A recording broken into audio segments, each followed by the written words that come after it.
des acteurs politiques, de l'opposition comme de la majorité, personne ne parle de la justice traditionnelle. Depuis que les accords sont signés ici et là, la justice est mise à côté. Quand l'accord de Washington a été signé, seulement Dr Denis Mukwege s'y était opposé. Tous les acteurs, les acteurs politiques, de l'opposition, de la majorité, avaient tout salué. Et ils nous ont dit que c'était une voie qui nous mène vers la paix. Aujourd'hui, nous sommes bloqués. Et quand Dr Denis Mukwege insiste sur la justice traditionnelle, c'est pour que, en fait, compte, la justice soit appliquée. Parce que la justice traditionnelle a 4 piliers. Il y a le premier pilier, c'est vouloir connaître la vérité. Qu'est-ce qui s'était passé? Deuxième pilier, c'est la justice, le jugement.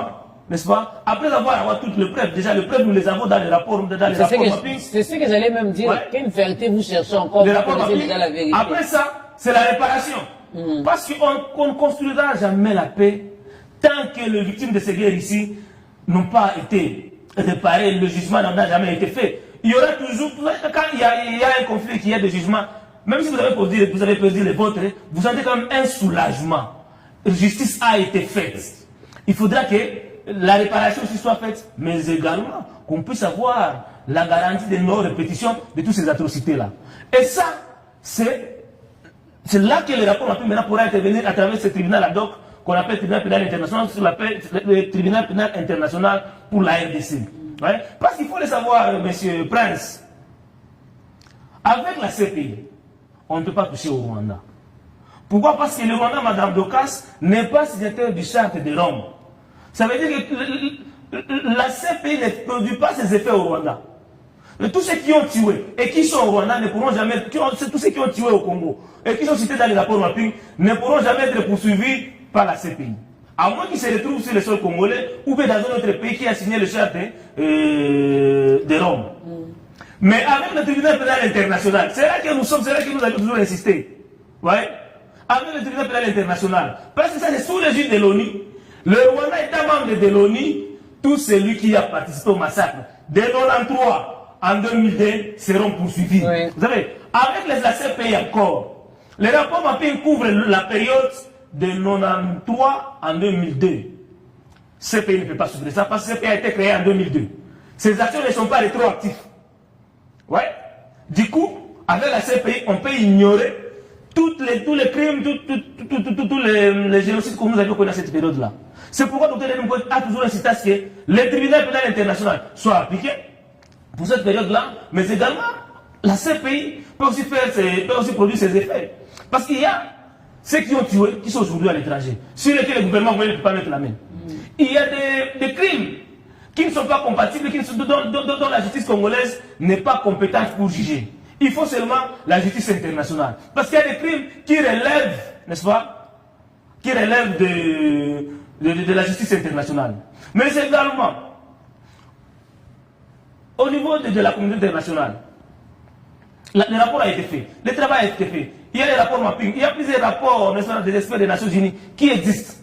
Mais à l'interne, je reviens encore à la diplomatie congolaise. C'est cette diplomatie-là qui doit s'activer. Le chef de l'État doit écrire au Conseil des sécurité des Nations Unies à ce que le tribunal pénal international soit établi pour la RDC. Ouais. Ce que nous avons connu en RDC, ça n'a jamais existé nulle part au monde. Mais partout là où il y a eu des crimes, moins que la RDC, le tribunal pénal international s'était activé. Pourquoi pas en RDC? Pourquoi les rapports mapping n'ont jamais été activés? C'est parce que, à mon avis, tous les belligérants, tous ceux qui sont accusés s'étaient retrouvés encore au pouvoir. Voilà. Les généraux, les politiques s'étaient retrouvés et ils ont bloqué, ils ont tout fait pour que le rapport soit mis au frais. C'est ainsi que le Dr Denis Mukwege en 2021 raconta le président Félix Tshisekedi. Et il lui dit, cher président, pour que votre pouvoir soit assis sur de bonnes bases, nous devons activer, n'est-ce pas, les rapports mapping, afin que la justice soit faite.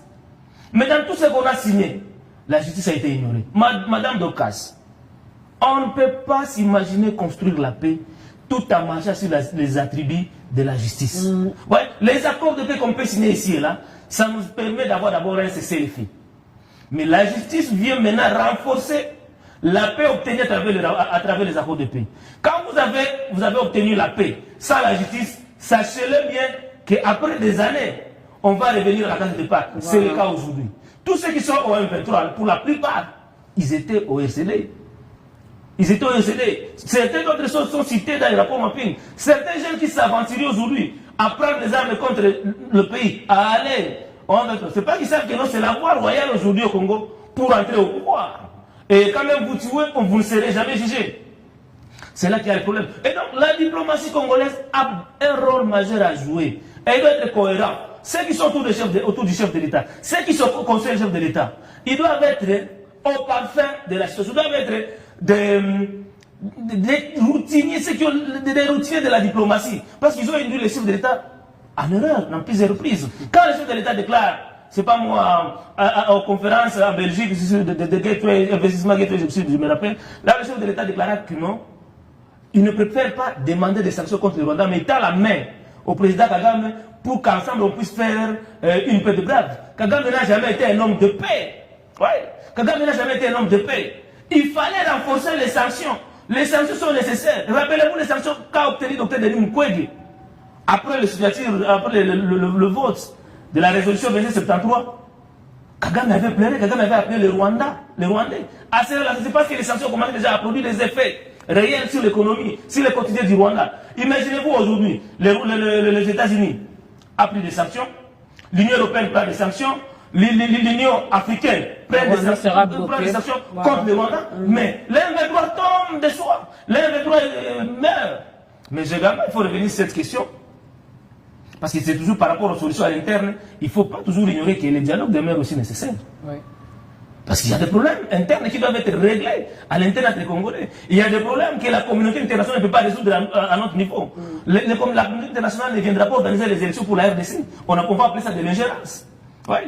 La communauté internationale ne viendra pas construire des routes pour les Congolais. La communauté internationale ne viendra pas donner la nourriture aux Congolais. La communauté internationale ne viendra pas produire l'électricité pour les Congolais. À quoi qu'on balaye, la gouvernance à l'interne. Ce sont des problèmes aussi